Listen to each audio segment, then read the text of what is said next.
Раби Шломо Ицхаки комментирует слова Торы о том, что Нахаш был ором, то есть змей был хитрее всех остальных животных. Мы знаем, что в Торе нет упорядоченного временного повествования. То есть иногда некоторые отрывки могут быть позднее, могут быть раньше, чем это действительно было на самом деле.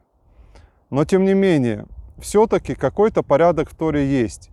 И если так, то тогда слова о том, что Нахаш, то есть змей, был хитрее всех остальных животных, и он обратился к Хаве с вопросом, не вписывается в упорядоченное повествование.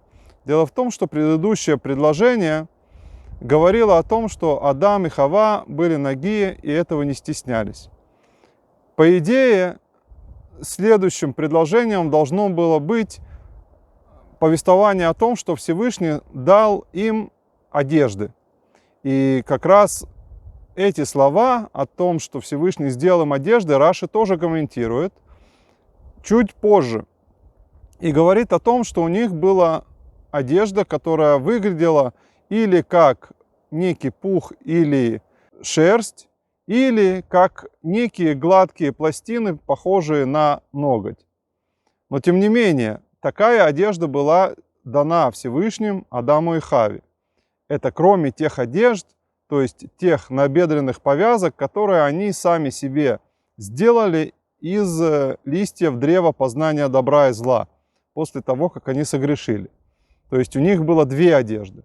Но тем не менее, когда мы говорим о том, что они были нагие, и Всевышний дал им одежды уже до греха, по идее, это должно было быть сказано уже здесь. Но тем не менее, сюда вклиниваются эти слова про Нахаша, то есть змея, который начинает искушать Хаву. И здесь нужно понять, почему Тора повествует нам о Нахаше. Итак, Раби Шломо Ицхаки говорит о том, что Нахаш увидел, что Адам и Ева нагие, они совокуплялись, и Нахаш, увидев их, захотел себе в жены Хаву. Таким образом, здесь выстраивается логическая цепочка. Адам и Хава были нагие, после этого Нахаш увидел их таковыми при их совокуплении, и это подействовало на него таким образом, чтобы он возжелал Хаву и таким образом захотел избавиться от Адама, его конкурента. И впоследствии он уже начал действовать. Таким образом, начало всего было в том, что Хава и Адам были нагие. Значит, все логично. Раша объясняет слова Торы о том, что Нахаш был хитрее всех. И добавляет, что так как он был хитрее всех и отличался от всех своим умом, так он и был наказан больше всех. Его падение было ниже всех остальных животных. До такой степени, что он стал ползать на своем брюхе. Отсюда мы понимаем, что Нахаш был прямоходящим животным. Отсюда наши мудрецы учат, что он не был только прямоходящим, но еще он умел говорить, и он еще умел и думать для того, чтобы говорить. Таким образом, мы понимаем, что падение Нахаша было огромным. Раби Шломо Ицхаки комментирует вопрос Нахаша к Хаве. Нахаш спросил, верно ли, что Всевышний запретил есть все плоды растений всего Эдемского сада? Этот вопрос, по сути дела, Нахаш спросил абсолютно глупый вопрос. Ведь он сам видел, что Хава и Адам едят плоды деревьев Эдемского сада. Зачем он спросил абсолютно ненужный вопрос? И Раши объясняет, действительно, в этом вопросе не было никакого смысла. Он задал его только для того, чтобы начать разговор с Хавой. И таким, как был вопрос, так Хава и ответила. она ответила на глупый вопрос глупым ответом. Она ему ответила: да, от всех плодов Эдемского сада мы можем есть. И на эти слова Раби Шломо Ицхаки не дал никакого комментария. По сути дела, эти слова Хавы – продолжение того глупого вопроса Нахаша, который был до этого. Следующие слова Хавы продолжают ту же мысль. После того, как она сказала, что от плодов Эдемского сада можно есть, она добавила, что от одного древа Эдемского сада есть нельзя. Более того, она добавила, что этого древа тоже нельзя касаться.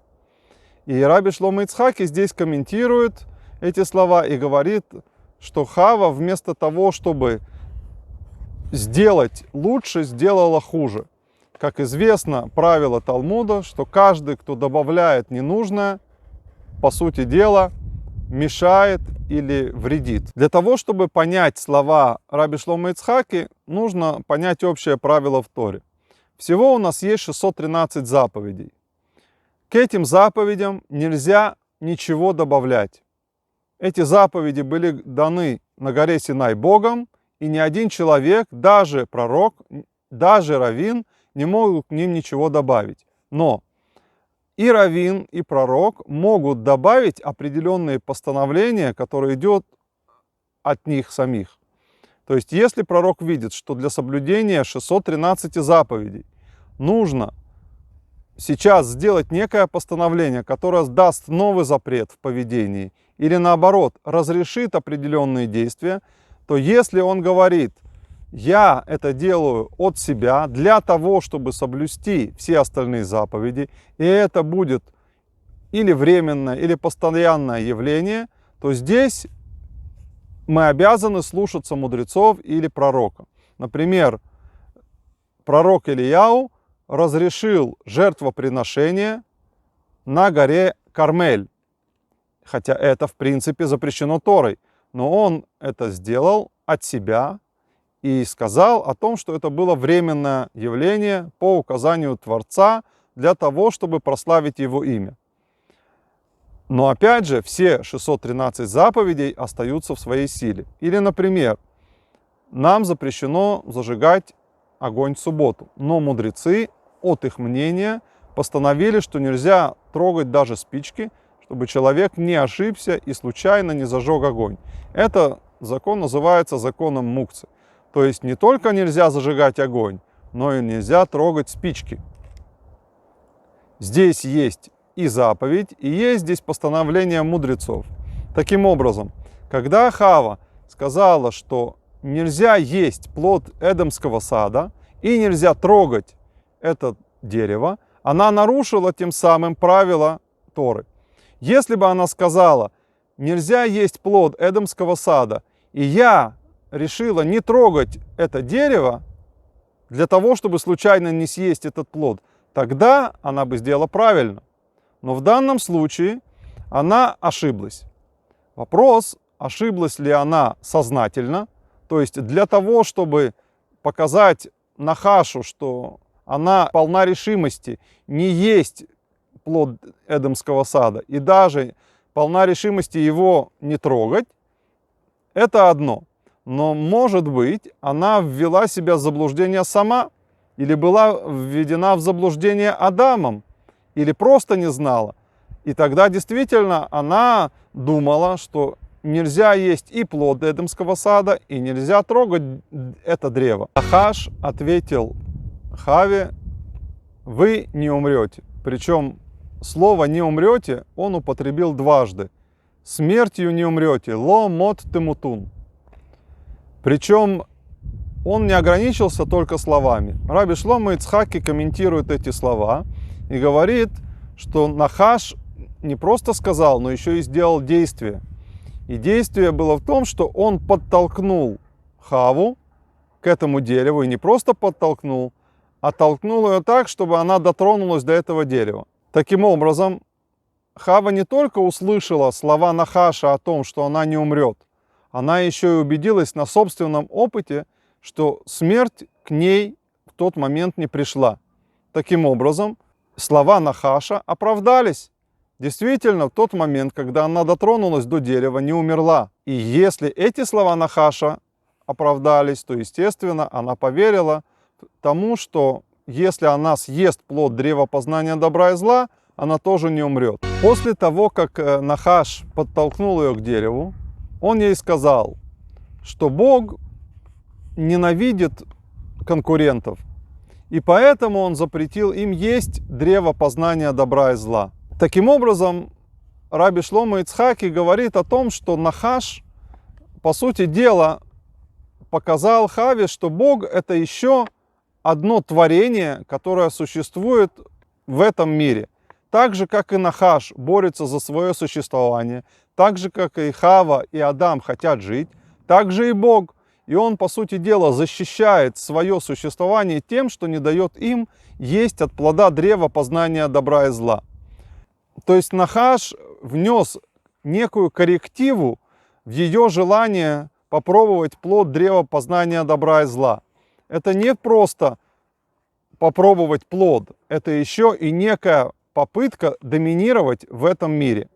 Раши добавляет, что после того, как Хава съест плод древа познания добра и зла и передаст ее Адаму, они станут соответствовать самому Творцу, то есть смогут творить некие миры. Что это за миры, здесь не сказано и достаточно непонятно.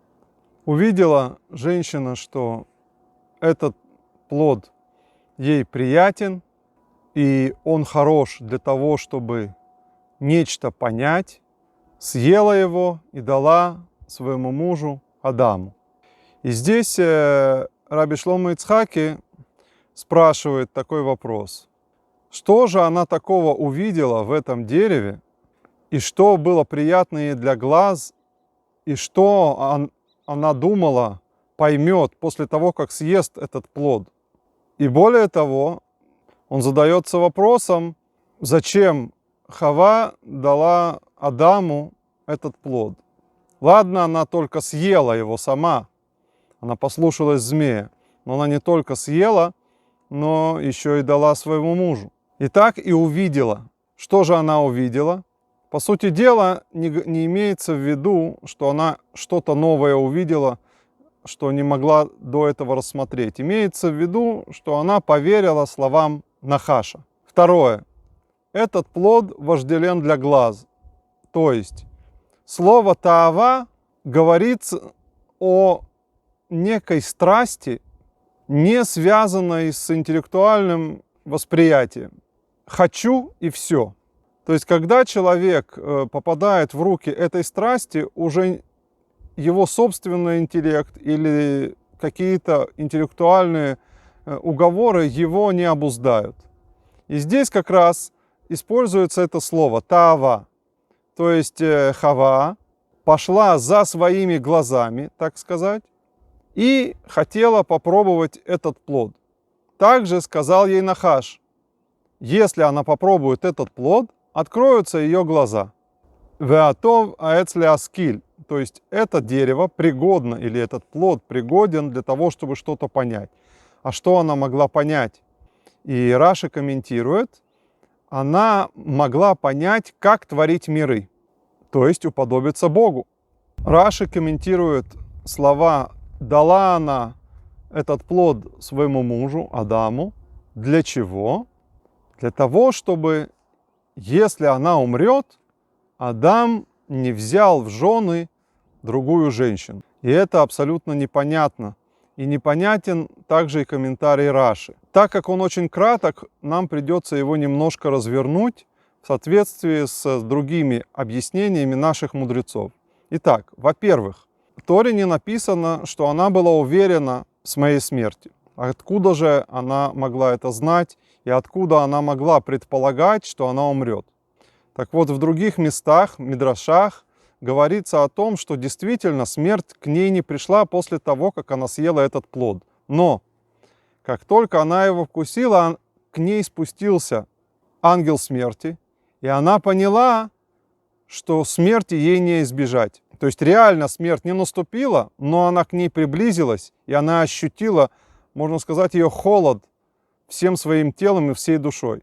Поэтому она захотела обезопасить себя в какой-то мере. То есть быть со своим любимым мужем и в этом мире, и в будущем мире, и в жизни, и в смерти. Таким образом, по объяснению Раби Шломо Ицхаки выходит, что женщина была абсолютной грешницей, она не хотела расставаться со своим любимым и готова была его отравить, но, конечно же, это не так. Ведь, по идее, если возникла проблема, и проблема такой важности, как жизнь и смерть, в первую очередь она должна была рассказать об этом Адаму и искать какой-то способ избавиться от этой проблемы. Так же, как и человек, который заболел, он ищет возможность излечиться, он идет к врачу, он ищет лекарства, он просит Бога. В конечном итоге Хава тоже могла обратиться ко Всевышнему и попросить у него прощения. Но вместо этого она идет к своему мужу и дает ему этот смертельный плод. В чем же здесь ответ? Дело в том, что Хава предположила, если она умрет и первый человек останется, естественно, Всевышний может найти ей замену, так как полноценность человека, мужчины, может быть только тогда, когда у него есть пара, то есть женщина. Это ее предположение, в принципе, было верным. Второе. Если она подвластна смерти, то вполне возможно, Всевышний простит ей этот грех или, по крайней мере, не уничтожит, если Адам, человек, тоже будет подвластен смерти.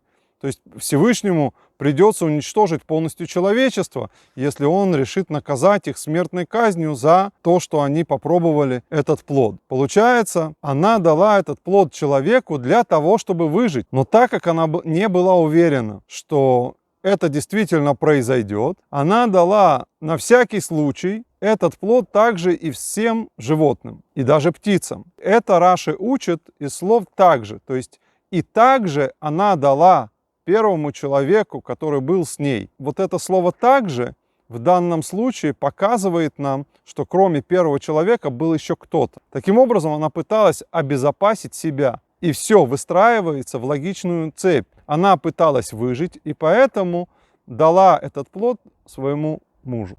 Хава и Адам попробовали от плода древа познания добра и зла. У них раскрылись глаза, они поняли, что нагие, и сделали себе набедренные повязки из листьев смоковницы. Раби Шломо Ицхаки комментирует слова о том, что открылись у них глаза. Понятное дело, что у них было понимание того, что они нагие. Ведь даже слепой знает, одет он или нет. О чем же говорят слова Торы «раскрылись у них глаза»? Имеется в виду аллегория о новом постижении, о раскрытии глаз разума. То есть они стали понимать о том, чего до этого не понимали. И что же нового произошло? Оказалось, что они вместо того, чтобы постигать божественность, которой они до этого занимались, теперь они поняли, что оказались без единственной заповеди, которая у них была. И они оказались нагими, то есть без облачения заповедей. То есть дал Всевышний им возможность соблюдать заповеди для того, чтобы эта заповедь была для них как бы одеждой, через которую они могут воспринимать божественность. Таким образом, оказавшись без этой заповеди, они оказались не способны воспринимать ту божественность, тот уровень раскрытия Бога, который был у них до этого. И вот они почувствовали этот недостаток. Дальше Раби Шломо Ицхаки комментирует слова Торы о том, что они сшили себе набедренные повязки из листьев смоковницы. Почему именно они сшили эти набедренные повязки из листьев именно этого дерева? Раши дает два ответа. Первый. Дело в том, что когда они согрешили, то дерево, плод которого для них послужил началом всех бед, является также для них и исправлением. То есть для того, чтобы исправить свой грех, нужно раскаяться именно в этом грехе. И для того, чтобы напомнить себе об этом, они сшили такие набедренные повязки. Для того, чтобы напоминать себе об этом грехе и об этом дереве. Второе объяснение. Никакое другое дерево не хотело давать им свои листья для того, чтобы они сшили для себя набедренные повязки. Нужно помнить также о том, что это не была одежда. Очень частое заблуждение, когда люди думают о том, что это единственная одежда, которая у них была. Нет, одежда у них была уже до этого. Эти набедренные повязки были всего лишь знаком, не обязательно для того, чтобы прикрыть свою наготу, а знаком о своем раскаянии и знаком о содеянном. Кроме того, Раби Шломо Ицхаки говорит о том, что древо познания добра и зла не названо по имени. То есть непонятно, каким оно было. Для чего Всевышний это сокрыл? Для того, чтобы не оскорблять свое творение. Ведь он его создал, и оно не должно ни у кого ассоциироваться с грехом. Этим уже позднее занялись наши мудрецы в Талмуде, где каждый из них предположил, каким это было дерево. Или это был виноград, или это был инжир, или это была даже пшеница и так далее. Но здесь в комментарии Раби Шломо Ицхаки этого нет. Адам и Хава услышали голос, который прохаживается по саду и идет в сторону дня. Конечно же, это непонятные слова. Что значит прохаживается?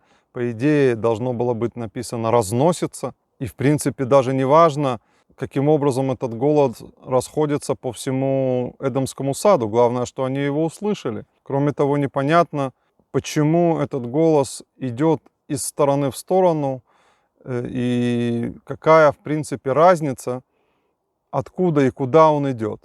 Но тем не менее, Раби Шломо Ицхаки говорит о том, что есть этому множество аллегорических толкований, но он придерживается пшат, и в своем комментарии он не упоминает эти толкования, а хочет объяснить эти слова по-простому. Что они означают?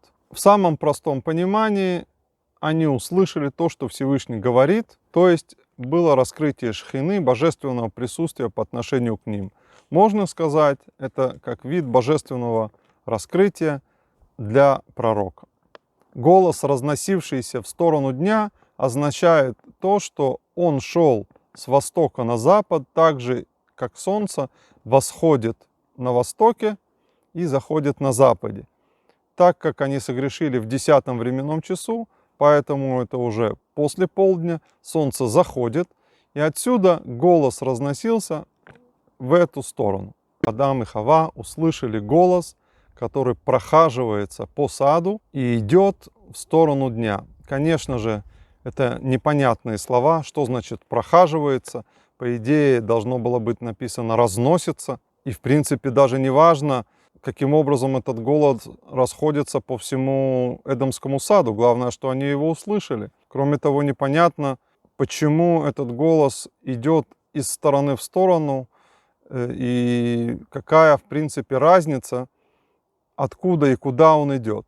Но тем не менее, Раби Шломо Ицхаки говорит о том, что есть этому множество аллегорических толкований, но он придерживается пшат, и в своем комментарии он не упоминает эти толкования, а хочет объяснить эти слова по-простому. Что они означают?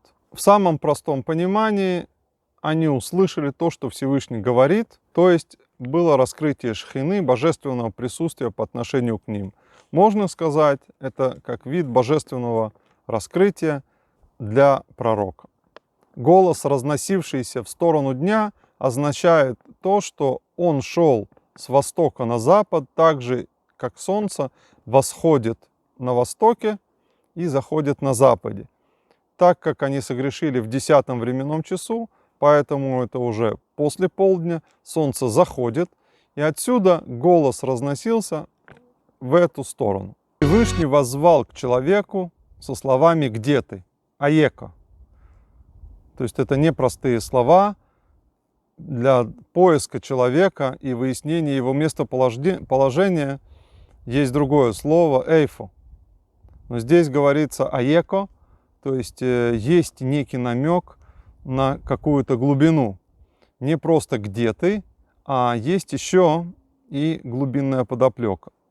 Таким образом, Раши комментирует эти слова и говорит о том, что Всевышний начал этот разговор не просто для выяснения его местоположения, а для того, чтобы начать вообще диалог с Адамом, для того, чтобы он не испугался, для того, чтобы он мог найти в себе силы как-то объяснить свое поведение, как-то возразить или попросить прощения. То есть Всевышний дал человеку возможность каким-то образом ответить достойно за свое поведение. После того, как Всевышний воззвал к Адаму и Хаве, они ответили: услышали мы голос Твой, Всевышний, испугались и спрятались. Эти слова Раби Шломо Ицхаки не комментирует, а продолжает комментировать следующие слова Торы. О том, что Всевышний спрашивает его: кто сказал тебе, что ты наг? Ел ли ты от этого дерева, которое я запретил тебе есть?